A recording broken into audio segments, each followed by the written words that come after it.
الحمد للہ وکفی والصلاة والسلام علی عباده الذین اصطفی. خصوص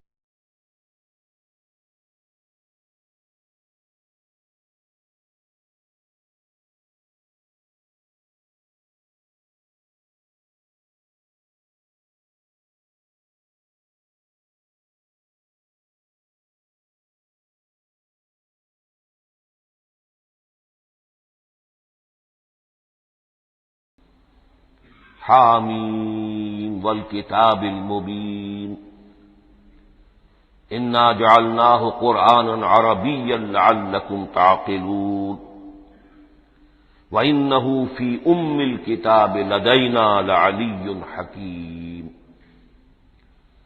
وقال تبارك وتعالى كما ورد في سورة الواقعة: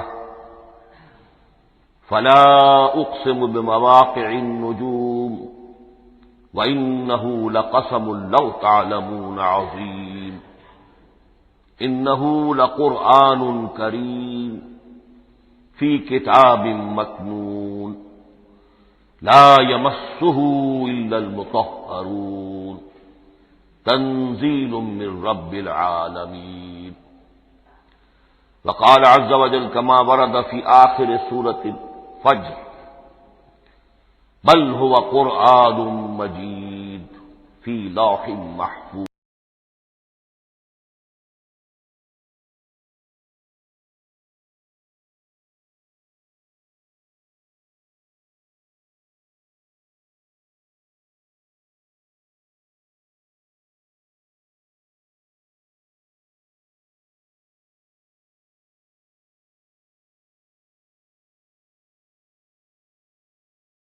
اللهم ارحمنا بالقرآن.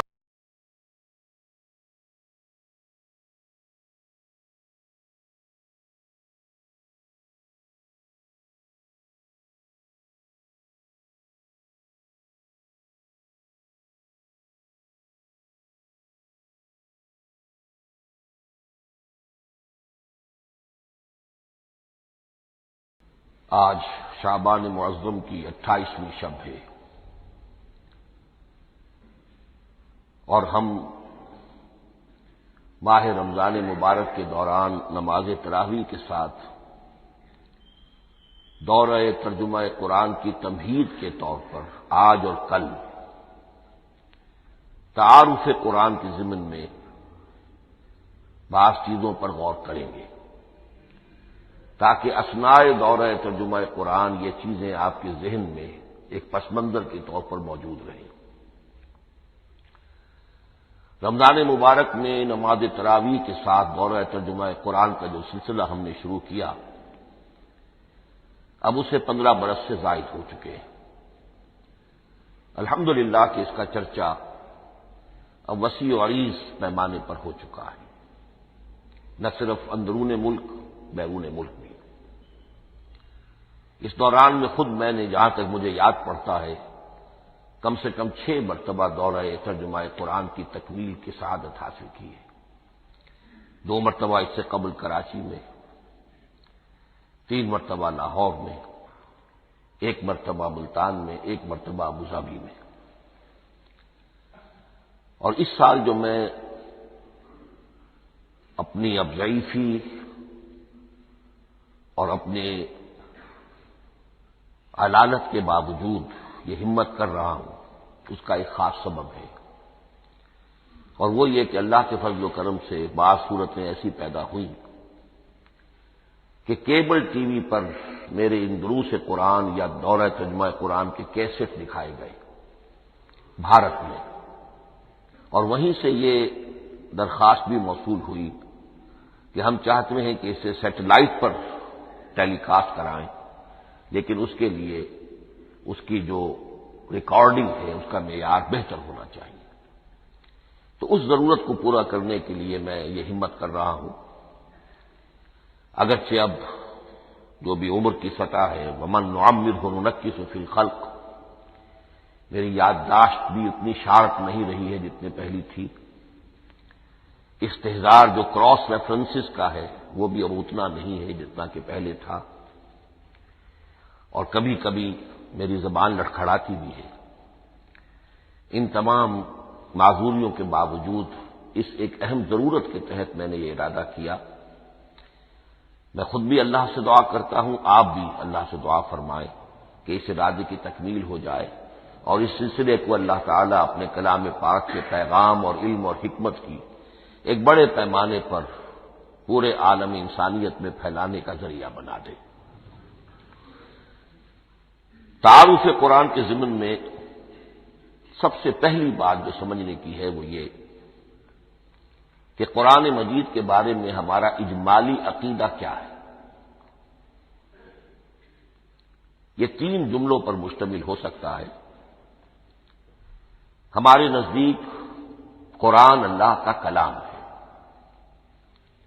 جو محمد الرسول اللہ صلی اللہ علیہ وسلم پر نازل ہوا، اور تیسرے یہ کہ یہ مکمل محفوظ شکل میں موجود ہے بنوعاً، اس میں نہ کوئی تحریف ہوئی ہے نہ کوئی تبدیلی ہوئی ہے۔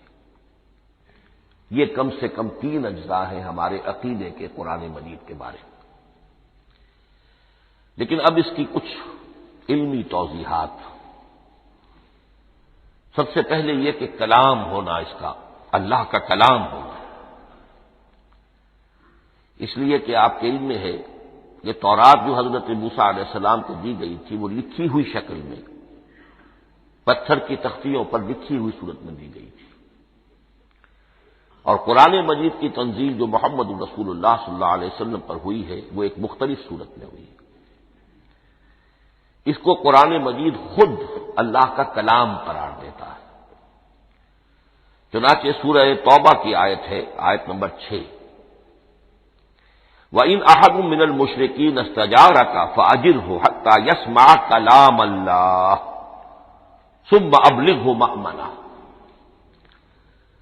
جب ہجرت کے 9ویں سال آخری وارننگ دی گئی تھی مشرکین عرب کو کہ اب صرف تمہیں چند مہینے کی مہلت دی جا رہی ہے، اس دوران میں آخری فیصلہ کر لو اسلام قبول کرنا ہے یا نہیں، اس لیے کہ اس کے بعد مشرکین عرب کے لیے کوئی رعایت نہیں ہوگی، جو لوگ اسلام قبول نہیں کریں گے انہیں تہہ تیغ کر دیا جائے گا۔ فَإِذَا انْسَلَخَ الْأَشْهُرُ الْحُرُمُ فَاقْتُلُوا الْمُشْرِكِينَ حَيْثُ وَجَدتُّمُوهُمْ۔ جب یہ مہلت ختم ہو جائے تو ان مشرکین کا قتل عام کرو۔ اس کی وضاحت پھر جب سورہ توبہ ہم پڑھیں گے تو اس وقت ہوگی، اس وقت یقیناً ذہن میں کچھ اشکالات آئیں گے، لیکن اس وقت اس ضمن میں تفصیلی بحث کا موقع نہیں۔ اب اس میں ایک استثناء رکھا گیا کہ ایک مشرک ہے وہ چاہتا ہے کہ اتنا بڑا چیلنج جو ہمیں دے دیا گیا تو ہمیں موقع دیا جائے کہ ہم آئیں، آپ کے پاس بیٹھیں، کچھ دن رہیں، اللہ کا کلام سنیں، آپ کیا بات منوانا چاہتے ہیں، اس کے لیے کیا دلائل ہیں، اس کو اچھی طرح سمجھیں، اس کا ہمیں موقع ہونا چاہیے۔ اس کے لیے یہ آیت نازل ہوئی کہ وَإِنْ أَحَدٌ مِّنَ الْمُشْرِكِينَ اسْتَجَارَكَ، اے نبی اگر ان مشرکین میں سے کوئی شخص آپ سے پناہ طلب کرے فاجر، اسے پناہ دیجیے، حتیٰ یسمع کلام اللہ، یہاں تک کہ وہ اللہ کا کلام سن لے، ثم ابلغہ مأمنا، پھر یہ بھی نہیں کہ اسی وقت اسے کہا جائے کہ تم مانتے ہو یا نہیں مانتے، نہیں، پھر اسے اس کے امن کے مقام پر پہنچا دو۔ یہ جو آیت ہے اس میں لفظ کلیئر آ گیا کہ قرآن مجید اللہ کا کلام ہے۔ لیکن اب اسی تل کے اوٹ میں پہاڑ والا مسئلہ ہے، ٹپ آف آئس برگ، اس کے نیچے وہ کتنا بڑا تودہ ہوتا ہے۔ کلام جو ہے اللہ تعالیٰ کی صفت ہے، اور یہ بڑا مسئلہ گہرا ہے، اور علم کلام کا ایک بڑا پیچیدہ مسئلہ ہے کہ ذات باری تعالیٰ اور اس کی صفات کے مابین کیا ربط و تعلق ہے۔ آیا صفات ذات کا جز ہے، جزو لا ینفک ہے، حصہ ہے، یا کچھ زائد بر ذات، جس کو علامہ اقبال نے ایک جگہ کہا ہے صفات ذات حق، حق سے جدا یا عین ذات۔ یہ ہمارے علم کلام کا ایک بڑا پیچیدہ مسئلہ ہے، لیکن یہ کہ اس میں متکلمین کا جو تقریباً اجماعی فیصلہ ہے وہ 2 لفظوں میں آتا، لا عین ولا غیر۔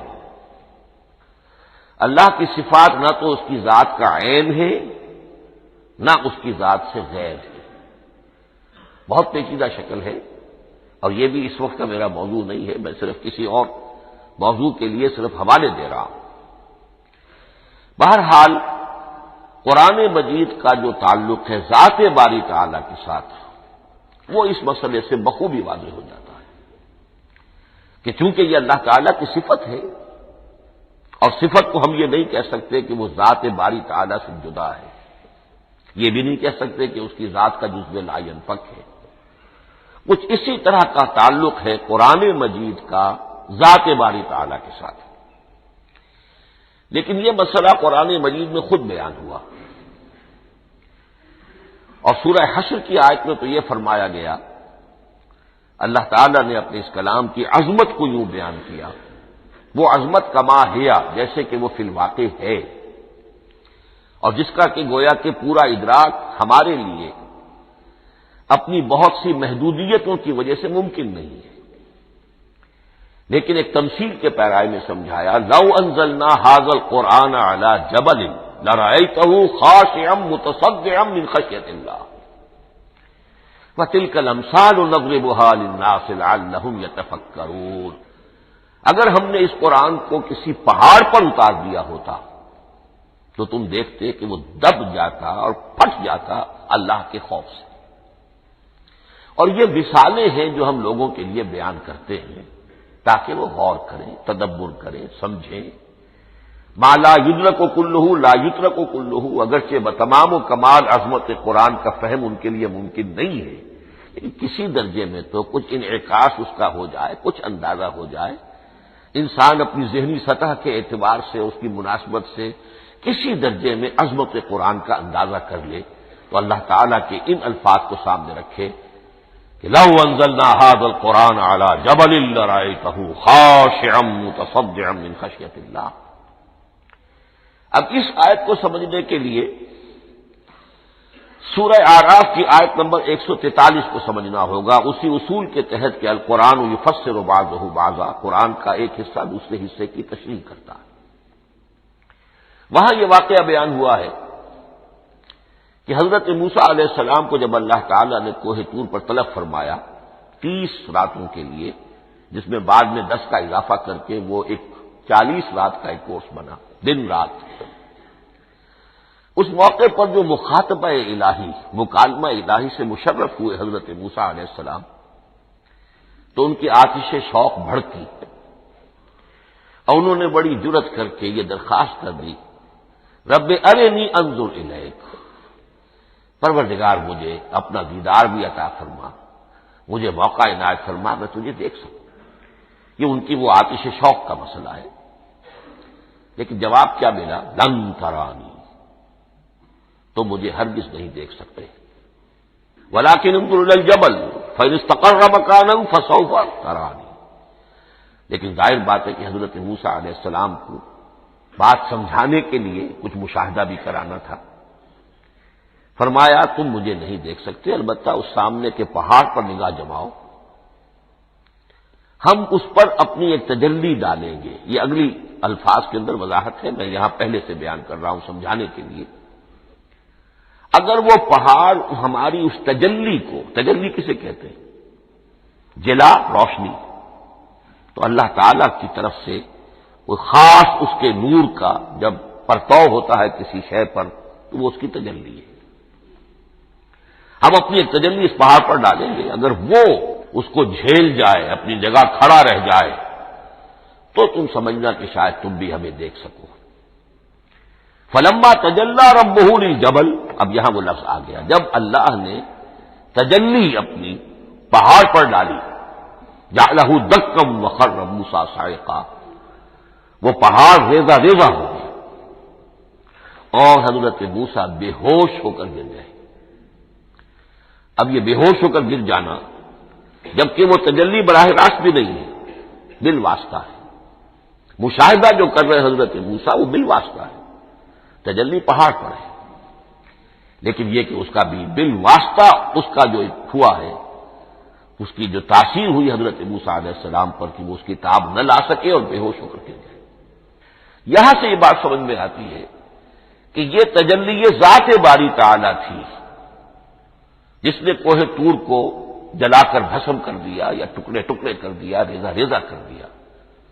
اب ذات الہی کے ساتھ جو تعلق ہے کلام الہی کا، اور یہ صفت جو لا عین ولا غیر کے درجے میں ہے ذات کے ساتھ، تو وہی تاثیر اس کلام الہی کی بھی ہے۔ لو انزلنا هذا القرآن على جبل لرأيته خاشعا متصدعا من خشية الله وتلك الامثال نضربها للناس لعلهم يتفكرون۔ اس حقیقت کو اس دور میں میں اپنے مطالعے کی محدودیت کا اعتراف کرتے ہوئے عرض کر رہا ہوں کہ میرے نزدیک جس قدر پرشکوہ انداز میں علامہ اقبال نے بیان کیا ہے اسی کیفیت کو وہ شاید اس کی کوئی مثال نہ مل سکے۔ فاش گویم آنچ در دل مزمرست، یہ کتابیں نیست چیزیں دیگرست، میں صاف ہی کہہ دیتا ہوں جو میرے دل میں چھپی ہوئی بات ہے۔ فاش گویم آنچ در دل مزمرست، یہ کتابیں نیست، اس قرآن کو کتاب نہ سمجھنا، یہ کچھ اور شے ہے، چیزیں دیگرست۔ اب وہ چیزیں دیگر کیا ہے؟ وہی جو میں نے عرض کیا، ذات باری تعالی اور کلام کا صفت باری تعالی ہونا، اس کے بنا پر جو مناسبت ہے، جو قرب ہے، جو مشابہت ہے۔ مثل حق پنہاؤ ہم پیداستو، زندہ پائندہ گویاستو۔ اس کلام میں اللہ تعالی کی ساری صفات کا انعکاس موجود ہے۔ یہ بات ویسے بھی سمجھ میں آتی ہے، کوئی شخص ذرا گفتگو کرے، چند جملے جب وہ ادا کرے گا اپنی زبان سے تو معلوم ہو جائے گا کہ اس کے فہم کا، اس کی دانش کا، اس کے مطالعے کا حدود اربع کیا ہے اور اس کے ذہن کی سطح کیا، سمجھ میں آ جائے گی بات۔ اس لیے کہ کلام جو ہے وہ متکلم کی پوری شخصیت کی عکاسی کر رہا ہوتا ہے۔ تانت بازی راگ پایا، چند جملے کسی نے کہا، پتہ چل گیا کہ یہ کس سطح کے آدمی ہے، علمی اعتبار سے، معلوماتی اعتبار سے، تہذیبی اعتبار سے، کلچرڈ ہیں یا نہیں ہیں، یہ ساری باتیں چند جملوں میں واضح ہو جائیں گی۔ تو اللہ تعالیٰ کی بھی جملہ صفات کا عکس اس قرآن میں موجود ہے۔ ان میں سے جن چند چیزوں کا ذکر علامہ نے شعر میں کیا، وہ جو سورہ حدید کی آیت ہے، هو الاول والآخر والظاہر والباطن، اللہ الظاہر بھی ہے، الباطن بھی ہے، اتنا ظاہر کہ اس سے زیادہ ظاہر کوئی شے نہیں، اور اتنا باطن کہ اس سے زیادہ چھپی ہوئی کوئی شے نہیں۔ اسی لیے حضور سے جو منقول ہے الفاظ کہ پروردگار انت الظاہر فلیس فوقک شیء وانت الباطن فلیس دونک شیء، یہی کیفیت قرآن کی ہے۔ مثل حق پنہاؤ ہم پیداستو، پنہا بھی ہے ظاہر بھی ہے، جیسے ذات باری تعالی، اور جیسے اللہ تعالی کی شان ہے جو آیت الکرسی کے شروع میں آئی، الحی القیوم، مثل حق پنہاؤ ہم پیداستو، زندہ ہو پائندہ ہو گویاستو۔ یہ قرآن جو ہے اللہ تعالی کی صفات کا ایک عکس اپنے اندر رکھتا ہے۔ اس سے ذرا آگے چلیے، کلام کے بارے میں۔ اب کلام الہی ظاہر بات ہے کہ صفت ہے، اور صفت قدیم ہے، اللہ کی صفات حادث نہیں ہے، اللہ کی ذات بھی قدیم ہمیشہ سے ہے، اور اس کی صفات بھی قدیم ہمیشہ سے۔ اور یہ جو کلام الہی ہے، ظاہر بات ہے کہ یہ جو ہماری زبان کے حروف و اصوات ہیں، کلام الہی تو ان سے منزہ ہے، مبرہ ہے، ماورا ہے، اعلیٰ ہے، عرفہ ہے۔ ہماری زبانوں کے حروف و اصوات، الفابیٹس جگہ جگہ تبدیل ہو جائیں گے، انگریزی کے کچھ اور ہیں، اردو کے کچھ اور ہیں، عربی کے کچھ اور ہیں۔ کلام الہی ان تمام سے اعلیٰ، عرفہ، منزہ اور مبرہ ہے۔ یہ کلام الہی جب بھی نازل ہوا ہے، ظاہر بات ہے حضرت موسیٰ پر اگر کتاب اتاری گئی وہ بھی علم الہی سے آئی، لیکن وہ عبرانی زبان میں آئی، حضرت عیسیٰ علیہ السلام پر انجیل اتاری گئی، ہم یقین سے نہیں کہہ سکتے، دو میں سے کسی ایک زبان میں اتاری گئی ہوگی، یا عبرانی ہوگی، اس لیے کہ شام کے جس علاقے میں، فلسطین کے جس علاقے میں ان کی پیدائش ہوئی اور جہاں وہ دعوت و تبلیغ کے لیے گھومتے رہے، اس کے عوام کی زبان تھی آرامی اور خواص کی زبان تھی عبرانی، ہیبریو۔ تو یا تو وہ بھی تورات کی طرح عبرانی ہی میں نازل ہوئی تھی یا آرامی میں ہوگی، لیکن اب کوئی نسخہ نہ ہیبریو کا، کوئی قدیم نسخہ دنیا میں موجود ہے، نہ آرامی کا۔ جو سب سے پرانا نسخہ ملتا ہے انجیل کا، وہ اس کا ترجمہ ہے، لیٹن زبان کا ترجمہ ہے یا گریک ترجمہ ہے، اصل کوئی نہیں۔ بہرحال جب وہ کلام الہی محمد الرسول اللہ پر نازل ہوا، اب اس میں حروف و اصوات کا وہ جامع پہنا کہ جو عربی زبان کے ہیں۔ یہی وجہ دیکھیے، میں نے جو آیت سورہ حامیم، یہ جو سلسلہ سور ہے اس میں سے سورہ زخرف کی آیت جو میں نے آپ کو سنائی، حامیم والکتاب المبین انا جعلناہ قرآنا عربیا لعلکم تعقلون، ہم نے بنا دیا ہے اپنے اس کلام کو قرآن عربی، اس کو عربی حروف و اصوات کا جامع ہم نے پہنا دیا ہے، انا جعلناہ قرآنا عربیا لعلکم تعقلون، کہ چونکہ مخاطب اول جو قوم تھی امیین، ان کی زبان عربی تھی، لعلکم تعقلون، تاکہ تم اس کو سمجھ سکو۔ اب اس سے آگے چلیے، اصل قرآن مجید کے 3 مقامات سے معلوم ہوتا ہے، اصل قرآن اللہ کے پاس ہے۔ یہ قرآن جو ہمارے پاس ہے، مصحف عثمان رضی اللہ تعالی عنہ، یہ اس قرآن کی مصدقہ نقل ہے۔ اصل قرآن کہاں ہے؟ ایک جگہ فرمایا بل ہوا قرآن مجید فی لوح محفوظ، لوح محفوظ میں ہے اصل قرآن وہاں ہے۔ اسی طریقے سے اسی سورہ زخرف کی اگلی آیت کیا ہے؟ ہم نے اسے عربی قرآن بنا کر اتارا، لیکن اصل قرآن کیا ہے؟ وَإِنَّهُ فِي أُمِّ الْكِتَابِ لَدَيْنَا لَعَلِيٌّ حَكِيمٌ، حقیقت میں تو یہ ام الکتاب میں ہے جو ہمارے پاس ہے، اور علی ہے، بہت بلند، حکیم، بڑی حکمت والا، یا محکم مضبوط۔ حکیم کے دونوں معنی ہیں۔ استحکام بھی اسی ہے، کاف اور میم کے مادے سے بنا ہے، کسی شے کا پختہ ہو جانا، مضبوط ہو جانا، اور عقل کی پختگی وہ حکمت ہے، وہ دانائی ہے۔ اس اعتبار سے نوٹ کیجئے، اصل قرآن کہاں ہے؟ لوح محفوظ میں۔ اصل قرآن کہاں ہے؟ ام الکتاب میں۔ اسی کو کہا گیا ہے ایک اور مقام پر، فی صحف مکرمۃ مرفوعۃ مطہرۃ بأیدی سفرۃ کرام بررہ۔ یہ قرآن، اصل قرآن تو بڑے صحیفوں میں، ان صحیفوں میں ہے، ان صفحات میں ہے، ان اوراق میں ہے، جس کی شان کیا ہے؟ مکرمۃ، ان کی انتہائی تعظیم کی جاتی ہے، مطہرۃ، نہایت پاک صحیفے، فی صحف مکرمۃ مرفوعۃ، بلند و بالا، مطہرۃ بأیدی سفرۃ کرام بررہ، ان فرشتوں کے ہاتھ میں جو بہت باعزت، بہت اونچے درجے کے، ان کے ہاتھوں میں ہے۔ وہ لوگ ہیں کہ جن کی تحویل میں ہے یہ کلام پاک، فی صحف مکرمۃ مرفوعۃ مطہرۃ بأیدی سفرۃ کرام بررہ۔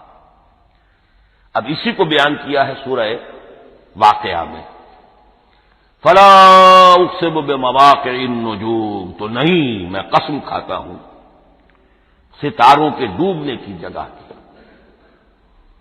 وَإِنَّهُ لَوْ تَعْلَمُونَ لَقَسَمٌ عَظِيمٌ، وَإِنَّهُ لَقَسَمٌ لَوْ تَعْلَمُونَ عَظِيمٌ، اور اگر تم جان سکتے تو یہ بہت بڑی قسم ہے جو ہم نے کھائی ہے، بہت بڑی گواہی ہے جو ہم نے پیش کی ہے۔ اب تدریجاً اس کا انکشاف ہو رہا ہے. یا آج جو تصور ہے بلیک ہولز کا، اس سے کچھ اندازہ ہوتا ہے یہ ستارے کہاں ڈوب جاتے ہیں. بڑے بڑے ستارے نسیم منسیہ ہو جاتے ہیں، ستارے نہیں، پوری گیلیکسیز اس میں گم ہو جاتے ہیں.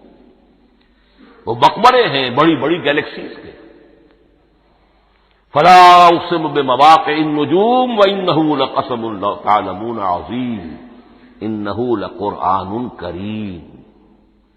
یہ قرآن ہے بہت باعزت، فی کتاب مکنون، اور یہ اس کتاب میں جو چھپی ہوئی ہے. یہ لؤلؤ مکنون کا لفظ آتا ہے قرآن مجید میں. جیسے موتی ہوتے ہیں انہیں چھپا کر رکھا جاتا ہے ڈبیوں میں، مخملی ڈبیوں کے اندر موتیوں کو، اسی طریقے سے فی کتاب مکنون. لا یمسہ الا المطہرون، وہ صحیفے بھی بہت مطہرہ تھے اور ان کو چھو نہیں سکتے مگر وہی جو انتہائی پاک ہیں. ملائکہ مقربین، جن کے قریب سے بھی ہو کر معصیت یا گناہ کا کوئی تصور تک نہیں گزر سکتا، وہ ہیں جو اس کو چھوتے ہیں. ان کے ہاتھوں میں ہے، ان کی تحویل میں ہے. یہ ہے وہ چیزیں کہ جس سے اندازہ ہوا کہ اصل قرآن کہاں ہے. یہ جو ہمارے پاس ہے در حقیقت یہ نقل مطابق اصل ہے، مصدقہ نقل ہے. اب اس میں آپ سے عرض کر دوں کہ ایک بہت خوبصورت بات ہمیں جو ملتی ہے، تورات میں جو استثناء، جو صفر استثناء ہے، ڈیوٹرانومی، اس کے 18ویں باب میں 18ویں اور 19ویں آیات جو ہیں اس میں ذکر موجود ہے. میں ان کے لیے انہی کے بھائیوں میں سے تیری مانند ایک نبی برپا کروں گا. اللہ تعالیٰ کلام فرما رہے ہیں یہاں حضرت موسیٰ علیہ السلام سے، آج بھی موجود ہے. اولڈ ٹیسٹمنٹ، ڈیوٹرانومی یا کتاب استثناء، صفر استثناء، اس کا 18واں باب، اس کی 18ویں اور 19ویں آیات جب چاہیں جا کر دیکھیں. میں ان کے لیے ان کے بھائیوں ہی میں سے تیری مانند ایک رسول اٹھاؤں گا. میں ان کے لیے انہی کے بھائیوں میں سے تیری مانند ایک نبی برپا کروں گا اور اپنا کلام اس کے منہ میں ڈالوں گا، اور جو کچھ میں اس سے کہوں گا وہی وہ ان سے کہے گا. یہ ہے جو پیشین گوئی ہے محمد الرسول اللہ صلی اللہ علیہ وسلم کی. اور یہاں وہ فرق واضح کر دیا گیا، اے موسیٰ تم سے تو یا تو ہم نے کلام کیا ہے یا تمہیں جو کتاب دی ہے وہ لکھی ہوئی دی ہے، لیکن جو نبی تیری ہی مانند میں برپا کروں گا. اب اس میں بھی نوٹ کرنے کی بات ہے کہ حضرت موسیٰ کے مشابہ نبی اکرم صلی اللہ علیہ وسلم کے سوا کوئی نبی نہیں. صاحب کتاب وہ بھی تھے، صاحب کتاب محمد بھی ہے. صاحب امت وہ بھی تھے اور صاحب امت محمد رسول اللہ ہے. تیری مانند صاحب شریعت. حضرت عیسیٰ صاحب شریعت نہیں تھے، شریعت موسوی ہی کو نافذ کرنے کے لیے آئے تھے. ان کی حیثیت دین موسوی کے مجدد کی تھی. ویسے نبی تھے، اللہ کے فضل و کرم سے نبی تھے، اس میں کوئی شک نہیں، رسول تھے. لیکن یہ کہ ان کے کام کی نوعیت کیا تھی، اس لیے کہ کوئی نئی شریعت لے کر نہیں آئے. اب بھی انجیل میں الفاظ موجود ہیں، don't think I have come to destroy law. یہ موزائک لا جسے یہ کہتے ہیں شریعت موسوی، وہ تم پر نافذ رہے گی، تم اس کی پابندی کرو گے. چونکہ صاحب شریعت رسول یا موسیٰ یا محمد صلی اللہ علیہ وسلم علیہ الصلوۃ والسلام. تو میں ان کے بھائیوں میں سے، اب بھائی کون ہوں گے؟ ظاہر بات ہے بنی اسرائیل، ان کے کزنس کون ہیں؟ بنی اسماعیل. بنی اسرائیلی تو جو بھی نبی ہے وہ انہی میں سے ہے، ان کے بھائیوں میں سے. تو بھائی تو ہوگا، ان کا کزن ہوگا. اب وہ کون ہے؟ بنی اسماعیل. آپ نے ابھی سنا ہوگا جب پیس ٹریٹی ہوئی تھی اور کلنٹن صاحب آئے تھے، اور وہاں جب شاہ حسین جو ہیں اردن کے وہ بھی آئے اور بغل گیر ہوئے تھے، اسرائیل کے وزیر اعظم تھے، تو اس وقت یہ لفظ استعمال کیا تھا صدر کلنٹن نے کہ آپ لوگ تو آپس میں کزنز ہیں، کزن استعمال کیا تھا. تو ان کے بھائیوں میں سے گویا کہ غیر اسرائیلی جو ان کے قریب ترین قرابت دار ہوں گے وہ بنو اسماعیل ہیں. تیرے مانند صاحب شریعت نبی میں برپا کروں گا، لیکن اس پر جو میرا کلام اترے گا وہ کس شکل میں اترے گا؟ میں اپنا کلام اس کے منہ میں ڈالوں گا اور پھر وہ جو کچھ کہے گا وہ وہی کہے گا جو میں نے کہا ہے۔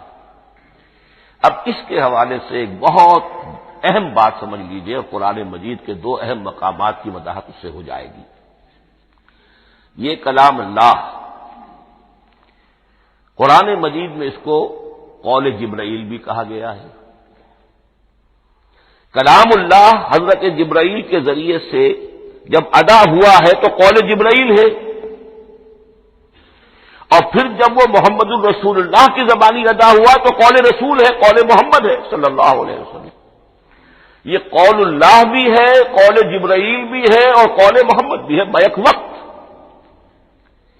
یہ بات دیکھیے سورہ انفطار میں اذا السماء انفطرت، اس میں یہ جو الفاظ آئے ہیں انہ لقول رسول کریم، سورۃ تکویر اذا الشمس کورت، انہ لقول رسول کریم ذی قوت عند ذی العرش مکین مطاع ثم امین وما صاحبکم بمجنون۔ یہ یہاں پر حضرت جبرائیل کا ذکر ہو رہا ہے۔ وما ہوا بقول شیطان الرجیم، محمد تک اس قرآن کو لانے والا تو وہ بلند پائے کا فرشتہ ہے، یہ کوئی شیطان رجیم نہیں ہے۔ اس لیے کہ مکے والوں نے کہہ دیا تھا ہو سکتا ہے کوئی بدروح آئی ہو محمد پر، اور اس بدروح نے کوئی الٹی سیدھی بات سکھا دی ہو، نہیں۔ انہ لقول رسول کریم، یہاں رسول کریم کون ہے؟ حضرت جبرائیل۔ انہ لقول رسول کریم ذی قوت عند ذی العرش مکین، بڑی قوت والا اور جس کا بڑا اونچا مقام اور مرتبہ ہے عرش والے کے قریب۔ ذی قوت عند ذی العرش مکین مطاع ثم امین، وہ فرشتوں کے مطاع ہیں، فرشتے ان کی اطاعت کرتے ہیں، فرشتوں کے سردار ہیں، اور پھر ساتھ ہی پورے امین ہیں، جبرائیل امین، یہ ہم لفظ استعمال کرتے ہیں۔ اور اس کے بعد آگے جا کے فرمایا وما ہوا بقول شیطان الرجیم، یہ کسی شیطان رجیم کا قول نہیں ہے۔ اب یہاں اس سورہ تکویر میں قرآن کو قول جبرائیل قرار دیا گیا، لیکن سورۃ الحاقہ میں چلیے اس کے آخر میں آتا ہے انہ لقول رسول کریم وما ہوا بقول شاعر قلیلا ما تؤمنون ولا بقول کاہن قلیلا ما تذکرون تنزیل من رب العالمین۔ یہاں اب رسول کریم سے مراد محمد الرسول اللہ صلی اللہ علیہ وسلم، یہ کسی شاعر کا قول نہیں ہے، کسی کاہن کا قول نہیں ہے، یعنی جس کے زبانی یہ قرآن لوگوں کے سامنے آ رہا ہے۔ جبرائیل کا قول ہو کر تو محمد پر نازل ہوا صلی اللہ علیہ وسلم، لیکن اب لوگوں کے سامنے وہ قول محمد بن کر آ رہا ہے۔ انہ لقول رسول کریم وما ہوا بقول شاعر قلیلا ما تؤمنون ولا بقول کاہن قلیلا ما تذکرون تنزیل من رب العالمین۔ تو قرآن مجید کلام اللہ ہے، پھر وہ قول جبرائیل بنا جب جبرائیل نے آ کر محمد کو سنایا، اور پھر وہ قول محمد بنا جب محمد کی زبان مبارک سے لوگوں نے اسے سنا، اہل عرب نے سنا، اور پھر وہ بات پھیلتی چلی گئی۔ اب آخری بحث اس موضوع پر جو ہے وہ یہ ہے، کلام الہی کی 3 صورتیں ہیں جو قرآن مجید میں سورہ شورى کی آیت نمبر 51 میں بیان ہوئی ہے۔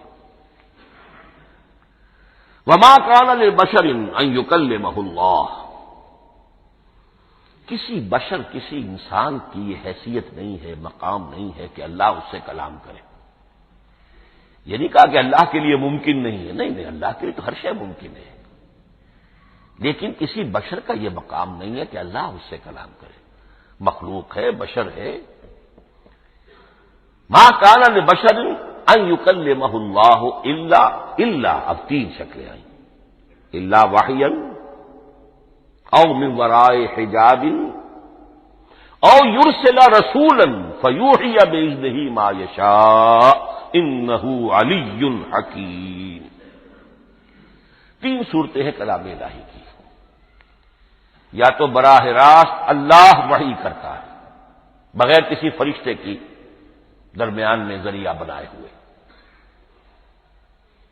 اسی کا نام الہام ہے، اسی کا نام تحدیث ہے۔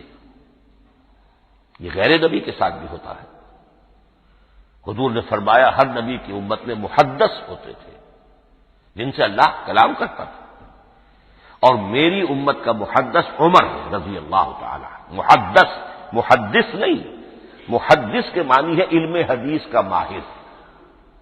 امام بخاری محدث ہے، امام مسلم محدث ہے۔ محدث تحدیث سے مفعول بنا، جس سے بات کی جاتی ہے، محدث۔ اللہ بات کرتا ہے، اللہ دل میں ڈال دیتا ہے، القاء ہو جاتا ہے، الہام ہو جاتا ہے، کوئی فرشتہ درمیان میں نہیں، براہ راست۔ دوسری شکل کلام کی کیا ہے؟ او من ورائے حجاب، یہ ہمارے علم کی حد تک صرف حضرت موسیٰ علیہ السلام کی شان ہے، استثنائی شان ہے۔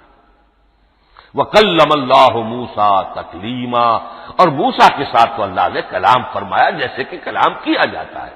فرق کیا تھا؟ من ورائے حجاب، پردہ تھا، دیکھ نہیں سکتے تھے، تبھی تو ان کی وہ آتشی شوق بھڑکی تھی۔ کیا قیامت ہے کہ چلمن سے لگے بیٹھے ہیں، صاف چھپتے بھی نہیں، سامنے آتے بھی نہیں، کلام بھی فرما رہے ہیں، لیکن یہ کہ بات مجھے دیدار عطا کرنے کے لیے تیار نہیں، رب ارنی انظر الیک۔ لیکن یہ جو کلام ہے ہمارے علم کی حد تک براہ راست اس دنیا میں حضور سے ہوا ہے معراج کی شب، لیکن وہ 7ویں آسمان پر ہوا۔ اس دنیا میں ہمارے علم کی حد تک یہ کلام براہ راست من ورائے حجاب صرف حضرت موسیٰ علیہ السلام کی استثنائی شان ہے۔ اور تیسرا ہے او یرسل رسولا فیوحی باذنہ ما یشاء، یا تیسری صورت یہ کہ اللہ کسی پیغامبر کو بھیجتا ہے جو وحی کرتا ہے جو اللہ چاہتا ہے۔ یہ تیسری شکل ہے وحی کی۔ قرآن مجید اس تیسری شکل میں نازل ہوا ہے محمد الرسول اللہ صلی اللہ علیہ وسلم۔ حضور کو جو الہام ہو جاتے تھے، جو حضور کو القاء ہو جاتا تھا، جو آپ کے دل میں براہ راست اللہ کی طرف سے وحی آتی تھی، وہ قرآن میں شامل نہیں ہے۔ اگرچہ حضور کے خواب بھی سچے تھے، وہ بھی اللہ کی طرف سے ہوتے تھے، شیطان کی آمیزش نہیں ہو سکتی تھی، لیکن یہ بھی قرآن میں شامل نہیں ہے۔ قرآن میں شامل ہے تیسری قسم کی وحی، او یرسل رسولا، پھر ہم بھیجتے ہیں ایک پیغامبر کو فرشتوں میں سے۔ اللہ یصطفی من الملائکۃ رسلا ومن الناس، اللہ چن لیتا ہے فرشتوں میں سے بھی اپنا پیغامبر اور انسانوں میں سے بھی۔ تو فرشتے کے ذریعے سے ایک فرشتہ جو اللہ سے لیتا ہے اور انسان رسول انسان تک پہنچا دیتا ہے۔ اب وہ رسول انسان، رسول بشر جو ہے وہ اپنے ہم نوع، ہم جنس لوگوں کو پہنچاتا ہے۔ تو اللہ یصطفی من الملائکۃ رسلا ومن الناس، یہاں وہی بات فرمائی او یرسل رسولا فیوحی باذنہ ما یشاء، پھر وہ وحی کرتا ہے اللہ کے حکم سے جو اللہ چاہتا ہے۔ یہ کلام الہی کی یہ تیسری شکل ہے جو محمد الرسول اللہ صلی اللہ علیہ وسلم پر نازل ہوا، اور وہ ہے قرآن حکیم۔ اب ایک اور بحث جو علمی ہے وہ یہ ہے کہ حضور پر جو اس کا نزول ہوا اس کی کیفیات کیا تھی۔ دو الفاظ استعمال ہوتے ہیں، انزال بھی اور تنزیل بھی۔ ان دونوں میں فرق کیا ہے اس کو نوٹ کر لینا چاہیے۔ لغوی اعتبار سے جان لینا چاہیے، نزل ینزل، کسی کا خود اترنا، نازل ہونا، اترنا۔ انزل ینزل، دفعتن اتار دینا، کسی اور نے کسی شے کو دفعتن نیچے اتار دیا۔ یہی مفہوم نزلہ کے ساتھ بے لگ جائے تو آ جاتا ہے، با کے ساتھ نزلہ بہی، یہ اتارنے کے مفہوم میں آئے گا۔ لفظی ترجمہ یہ بھی کر سکتے وہ اترا اس شے کے ساتھ۔ نزلہ بہ روح الامین، اس کو لے کر نازل ہوا خود روح الامین فرشتہ، علی قلبک کا، اے محمد صلی اللہ علیہ وسلم آپ کے قلب مبارک پر۔ تو نزلہ بے اور انزال اس کے معنی ایک ہی ہے، لیکن اگلا لفظ ہے تنزیل، نزل ینزل تنزیلا، اس کے معنی ہے رفتہ رفتہ، تدریجاً، نجمن نجمن، تھوڑا تھوڑا کر کے، وقفے وقفے سے اتارنا۔ جیسے عربی میں اعلام کہیں گے کسی کو کچھ بتا دینا، باخبر کر دینا، مطلع کر دینا، بھائی مطلع کر دیا میں نے، اب تم جانو تمہارا کام، یہ اعلام کہلائے گا۔ تعلیم کسے کہتے ہیں؟ سکھانا درجہ بدرجہ، دیکھنا اس کی استعداد کیا ہے، آج یہ کیا بات سمجھ سکتا ہے، میں اتنے ہی درجے تک سمجھاؤں، اب کل میں اسے مزید سمجھاؤں گا، پرسوں مزید سمجھاؤں گا۔ یہ درجہ بدرجہ کسی شے کو سمجھانا یہ تعلیم ہے۔ تو انزل ینزل انزالا، یہ ہے اتار دینا دفعتن، اور نزل ینزل تنزیلا، یہ ہے تدریجاً اتارنا۔ اب قرآن مجید کے لیے یہ دونوں الفاظ مستعمل ہیں، لیلۃ القدر اور لیلۃ المبارکہ۔ اب یہ دو بھی نوٹ کر لیجئے، قرآن مجید میں چونکہ اہم مضامین کم سے کم دو جگہ پر ضرور آتے ہیں۔ انا انزلناہ فی لیلۃ القدر، یہاں انزلنا ہے، نزلنا نہیں ہے، انزلنا ہے، ہم نے اتارا اس کو لیلۃ القدر میں۔ اور باقی صورت تو آپ کو یاد ہوگی، وما ادراک ما لیلۃ القدر، لیلۃ القدر خیر من الف شہر، تنزل الملائکۃ والروح فیہا باذن ربہم من کل امر، سلام ہی حتی مطلع الفجر۔ لیکن یہ اہم مضمون قرآن مجید میں دوسری جگہ بھی ہے، سورہ دخان کے شروع میں فرمایا حامیم والکتاب المبین انا انزلناہ فی لیلۃ مبارکۃ انا کنا منذرین فیہا یفرق کل امر حکیم امرا من عندنا انا کنا مرسلین رحمتا من ربک انہ هو السمیع العلیم۔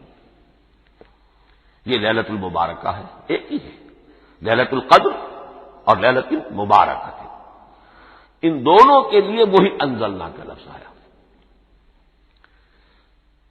لیکن یہ کہ سابقہ کتابوں کے اعتبار سے قرآن مجید کا فرق واضح کیا گیا ہے، مثلا سورہ نساء کی آیت نمبر 136 بہت نمایاں ہے، بہت نمایاں ہے۔ وہاں فرمایا گیا یا ایھا الذین آمنوا آمنوا باللہ ورسولہ والکتاب الذی نزل علی رسولہ والکتاب الذی انزل من قبل، اے ایمان کے دعوے دارو حقیقتاً ایمان لاؤ، ایسے ایمان لاؤ جیسے ایمان لانے کا حق ہے، اللہ پر بھی اور اس کے رسول پر بھی، اور اس کتاب پر بھی جو اللہ نے اپنے رسول پر نازل فرمائی، اور اس کتاب پر بھی جو اللہ نے پہلے نازل فرمائی۔ لیکن نازل کے لیے یہاں آیا حضور کے لیے والکتاب الذی نزل علی رسول، تنزیل کی شکل میں، اور تورات کے لیے والکتاب الذی انزل من قبل، وہ تو دفعۃ واحدا لکھی ہوئی تختیوں کی شکل میں حضرت موسیٰ علیہ السلام کو دے دی گئی تھی۔ تو یا ایھا الذین آمنوا آمنوا باللہ ورسولہ والکتاب الذی نزل علی رسولہ والکتاب الذی انزل من قبل، یہ جو تنزیل ہوئی ہے حضور پر، یعنی لیلۃ القدر میں جو رمضان مبارک میں ہے، پورا قرآن لوح محفوظ سے، کتاب مکنون سے، ام الکتاب سے نقل کر کے اتار دیا گیا سمائے دنیا تک، پہلا آسمان جسے ہم کہتے ہیں سمائے دنیا، وہ آسمان جو قریب ترین ہے دنیا کے، وہاں سے اب یہ درجہ بدرجہ تھوڑا تھوڑا چند آیتیں، چند سورتیں، پھر آیتیں، پھر سورتیں، یہ نازل ہوا محمد الرسول اللہ صلی اللہ علیہ وسلم پر۔ گویا کہ پہلا مرحلہ انزال کا ہے، پورا قرآن لوح محفوظ یا کتاب مکنون یا ام الکتاب سے نقل کر کے اتار دیا گیا سمائے دنیا تک۔ یہ ہے انزل ینزل انزالا، انا انزلناہ فی لیلۃ القدر انا انزلناہ فی لیلۃ مبارکہ۔ لیکن محمد الرسول اللہ پر یہ نازل ہوا اب تھوڑا تھوڑا، نجمن نجمن، درجہ بدرجہ، تدریجن، یہ ہے تنزیل۔ اس تنزیل کی حکمت قرآن مجید میں بیان ہوئی ہے، اور اس اعتبار سے کہ اہل عرب نے، اہل مکہ نے اعتراض کیا تھا کہ یہ پورا قرآن کیوں نہیں محمد ایک ہی مرتبہ پیش کر دیتے صلی اللہ علیہ وسلم۔ اس میں جو چیز مضمر تھی وہ یہ تھی کہ چونکہ یہ حقیقت میں اللہ کا کلام نہیں ہے، یہ محمد کا اپنا کلام ہے، تو کوئی شاعر دنیا میں ایسا نہیں ہے جو ایک دم اپنا پورا دیوان دے دے، وہ تو ساری عمر میں تھوڑا تھوڑا، آج غزل کہی، کل قصیدہ کہا، پرسوں کچھ اور کہا، پھر وہ جمع ہوتا ہے تو وہ دیوان بنتا ہے۔ اسی طریقے سے تو یہ کر رہے ہیں، اگر یہ اللہ کا کلام ہوتا تو بیک وقت آ جاتا، یہ تو ذرا محنت کرتے ہیں، کچھ اس کے اندر اس کو اپنی محنت سے کوشش کر کے کچھ موضوع کرتے ہیں، کلمات، الفاظ، اور اس طریقے سے رفتہ رفتہ لے کر آ رہے ہیں، اس لیے ان کا اعتراض نقل ہوا ہے یہ۔ وقال الذین کفروا لولا نزل علیہ القرآن جملۃ واحدۃ، انہوں نے کیوں نہیں اترا یہ قرآن پورا کا پورا ایک ہی بار؟ یہ اعتراض تھا۔ اس اعتراض کے جو جوابات دیے گئے ہیں وہ نوٹ کیجیے کہ لوگوں کے حق میں یہ مفید ہے، یہ پورے قرآن کا تحمل ایک وقت میں کر نہیں سکتے۔ یہ پورا قرآن تو ایک ہی مرتبہ اگر پہاڑ پر بھی اتار دیا جاتا تو وہ پھٹ جاتا، دب جاتا۔ وَقُرْآنًا فَرَقْنَاهُ لِتَقْرَأَهُ عَلَى النَّاسِ عَلَى مُكْثٍ وَنَزَّلْنَاهُ تَنزِيلًا، سورہ بنی اسرائیل آیت 106۔ یہ وہ قرآن ہے ہم نے جس کو ٹکڑے ٹکڑے کر کے فرق نہ ہو، فرق توڑ دینا، تھوڑا تھوڑا کر کے ہم نے کر دیا، لِتَقْرَأَهُ عَلَى النَّاسِ عَلَى مُكْثٍ، تاکہ آپ اسے پڑھ کر سنائے لوگوں کو وقفے وقفے سے، تاکہ وہ سہار سکیں، سنبھال سکیں، برداشت کر سکیں۔ وَنَزَّلْنَاهُ تَنزِيلًا، اسی وجہ سے ہم نے اسے نازل کیا ہے بطرز تنزیل، بطرز انزال نہیں، بطرز تنزیل۔ وَقُرْآنًا فَرَقْنَاهُ لِتَقْرَأَهُ عَلَى النَّاسِ عَلَى مُكْثٍ وَنَزَّلْنَاهُ تَنزِيلًا۔ ایک حکمت تو ہو گئی عوام کے لیے، ایک حکمت خود رسول کے لیے صلی اللہ علیہ وسلم۔ كَذَلِكَ لِنُثَبِّتَ بِهِ فُؤَادَكَ وَرَتَّلْنَاهُ تَرْتِيلًا۔ اب ذرا نوٹ کیجئے، قلب محمدی کے لیے بھی اس پورے کلام کا ایک دم سہار آسان کام نہیں تھا۔ یہ اس لیے، یہ اسی سورہ الفرقان کی جو آیت کا میں نے ایک حصہ آپ کو سنا دیا تھا، اسی کے اندر اس کا جواب آیا ہے، اسی آیت میں، آیت نمبر 32 ہے یہ سورہ فرقان کی۔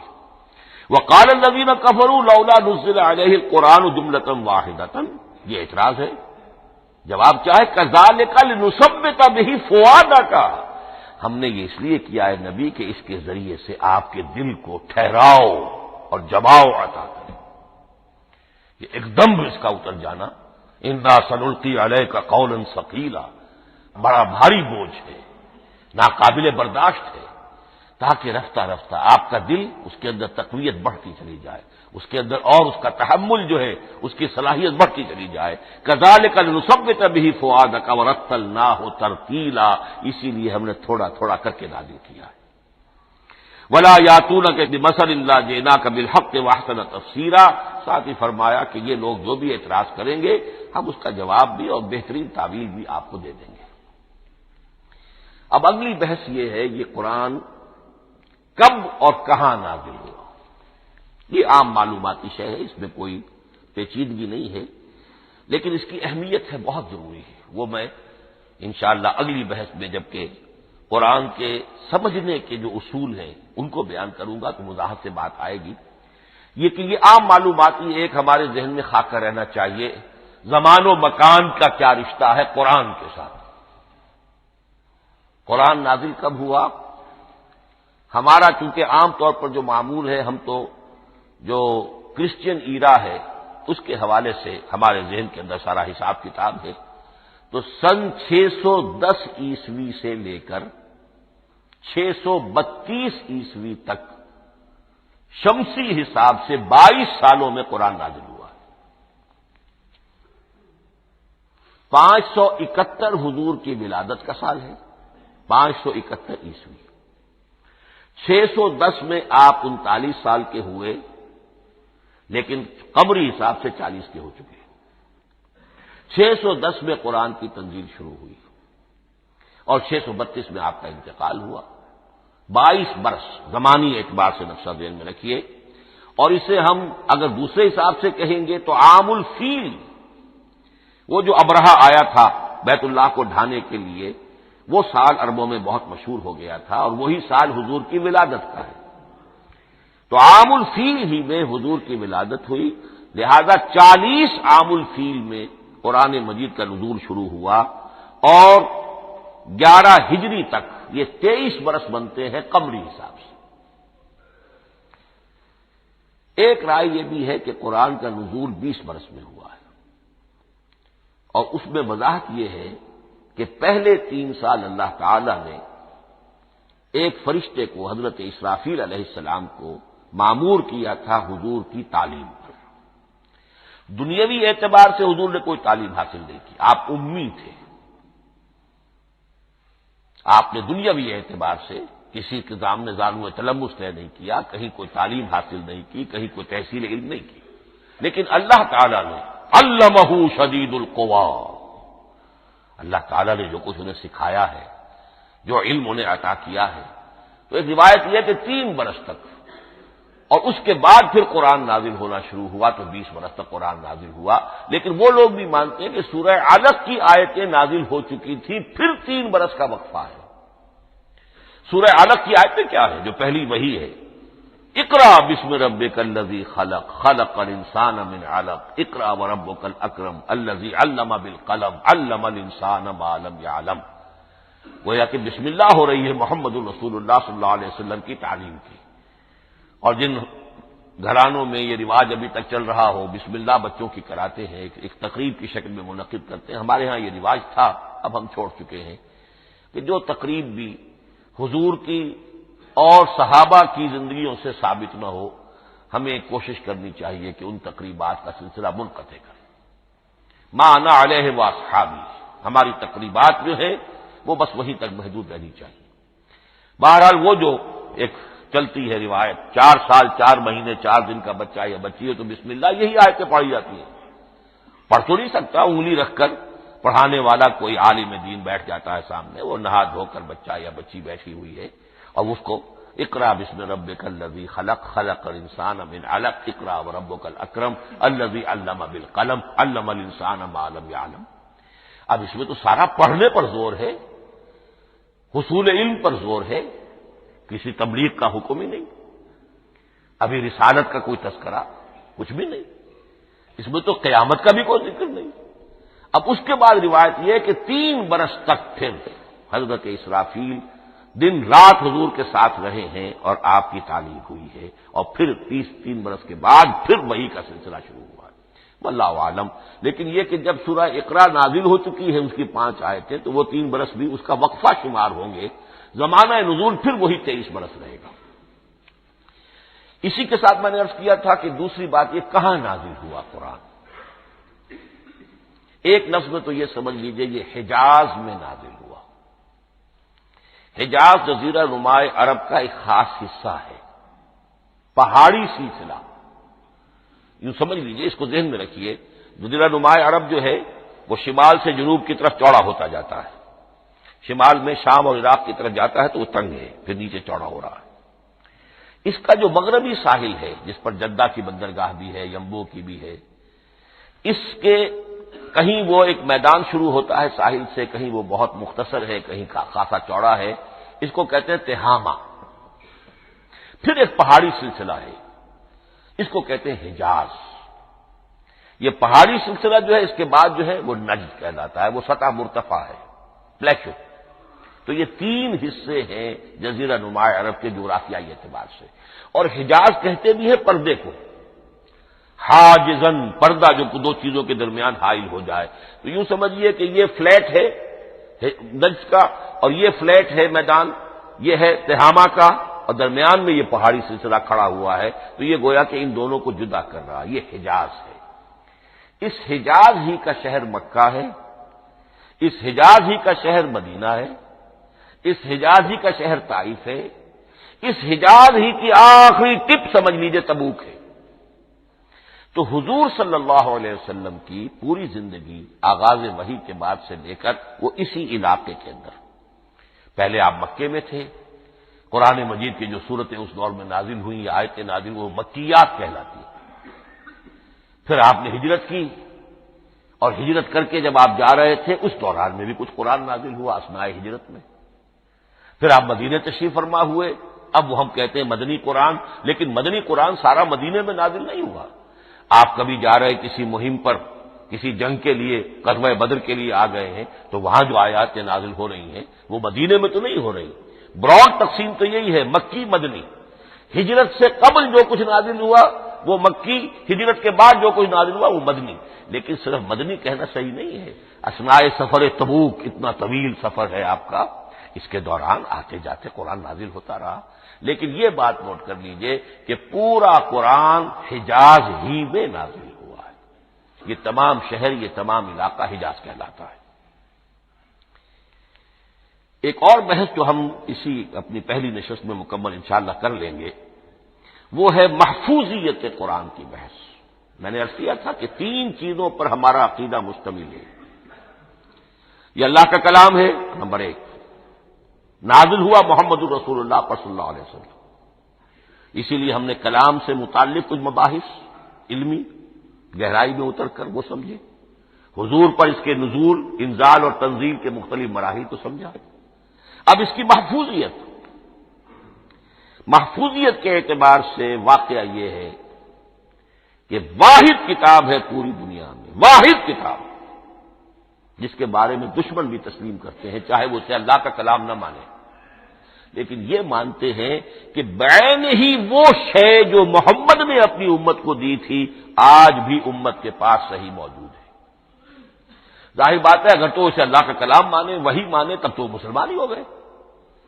وہ تو یہی کہتے ہیں کہ بہرحال محمد نے چاہے خود لکھا، تصنیف کیا، جو بھی کچھ کیا، اس کو چھوڑ دیجئے، لیکن جو شے محمد نے اپنی امت کو دی تھی صلی اللہ علیہ وسلم بعین ہی وہ شے موجود ہے۔ تو یہ محفوظیت قرآن کی جو ہے، جبکہ کوئی اور دنیا کی کتاب اس کی مدعی ہی نہیں، تورات والوں کا سرے سے یہ دعویٰ ہی نہیں ہے۔ وہ تورات تو گم ہو گئی تھی نبوکدنضر کے حملے کے وقت، اس کے بعد سے دنیا میں تورات کا وجود نہیں ہے، اور پھر 100 برس کے بعد اپنی یادداشتوں سے مرتب کی ہے یہ تورات جو آج ہمارے سامنے ہے۔ انجیل کا جیسا کہ میں عرض کر چکا ہوں کوئی نسخہ جو ہے نہ عبرانی کا موجود ہے نہ آرامی زبان کا ہے، دنیا کی کوئی کتاب نہیں جو دعویٰ کر سکتی ہو۔ یہ قرآن جو شروع ہوتا ہے ذالک الکتاب لا ریب فیہ، یہ دعویٰ دنیا کی کسی اور کتاب نے خود کیا بھی نہیں۔ اس کی بھی جس قدر پرشکوہ الفاظ میں علامہ اقبال نے اس کی ترجمانی کی ہے انہی کا حصہ ہے۔ حرف اورا ریب نئے، تبدیل نئے، آیش شرمندہ تعویل نئے۔ اس قرآن کے کسی حرف میں کوئی تحریف ہو جانا نہیں، امکان ہی نہیں، قطعی طور پر۔ کسی لفظ کا بدل دیا جانا نہیں، حرف اورا ریب نئے، تبدیل نئے، اس میں کسی کا شک پر مبنی ہونا نہیں، آیش شرمندہ تعویل نئے۔ اس کی آیت کوئی بھی ایسی نہیں جسے تروڑا مروڑا جا سکے، یہ اپنی حفاظت خود کرتی ہے۔ لا یاتیہ الباطل من بین یدیہ ولا من خلفہ، حامیم السجدہ کی آیت نمبر 42۔ اس پر باطل حملہ آور ہو ہی نہیں سکتا۔ انا نحن نزلنا الذکر وانا لہ لحافظون، ہم ہی نے یہ الذکر نازل کیا ہے اور ہم ہی اس کی حفاظت کرنے والے ہیں۔ جہاں تک پہلے ٹکڑے کا تعلق ہے اس آیت مبارکہ کا، اس میں تو تورات بھی آئے گی۔ تورات کس نے نازل کی؟ اللہ نے نازل کی۔ انجیل کس نے نازل کی؟ اللہ نے نازل کی۔ انا انزلنا التوراۃ فیہا ھدی ونور، یہ سورہ مائدہ میں الفاظ ہیں۔ انجیل کے بارے میں بھی ہم نے انجیل عطا کی عیسیٰ کو، فیہ ھدی ونور، لیکن یہ کہ انا نحن نزلنا الذکر، اس کو اس قدر تاکید کے ساتھ کہہ کر وانا لہ لحافظون، اور ہم ہی اس کے محافظ ہیں۔ لیکن اس موضوع پر اہم ترین مقام جو ہے قرآن مجید کا وہ سورہ قیامہ کی یہ آیات ہے، لا تحرک بہ لسانک لتعجل بہ۔ جب قرآن نازل ہوتا تھا حضور جلدی جلدی زبان کو حرکت دیتے تھے، یاد کر لیں، مبادا کہیں بھول جاؤ، مبادا کوئی لفظ جو ہے تبدیل ہو جائے۔ یہ مشقت جو آپ جھیل رہے تھے اس سے اللہ نے روک دیا، از راہ شفقت اور محبت۔ لا تحرک بہ لسانک لتعجل بہ، ان علینا جمعہ وقرآنہ، ہمارے ذمے ہے اس کو جمع کر دینا، آپ کے سینے میں جمع کر دیں گے اس کو۔ اور صرف جمع کرنا نہیں، قرآن، ترتیب۔ قرآن ہوتا ہے پڑھا جاتا ترتیب سے، یعنی ترتیب نزولی، یہ بعد میں ہماری علیحدہ بحث بھی آئے گی کہ ترتیب نزولی اور ہے، ترتیب مصحف اور ہے، یہ ترتیب بھی ہم کروا دیں گے، یہ بھی ہمارے ذمے ہے۔ ان علینا جمعہ وقرآنہ فاذا قرأناہ فاتبع قرآنہ، پھر جب ہم جس ترتیب سے پھر آپ کو پڑھائیں اسی ترتیب کی پیروی کیجیے۔ یہ جو ہے کہ قرآن کا جمع اور تدوین، یہ بھی اللہ تعالیٰ نے اس کی ضمانت لی، اور اس کی ترتیب بھی اللہ تعالیٰ ہی کی ضمانت سے ہے۔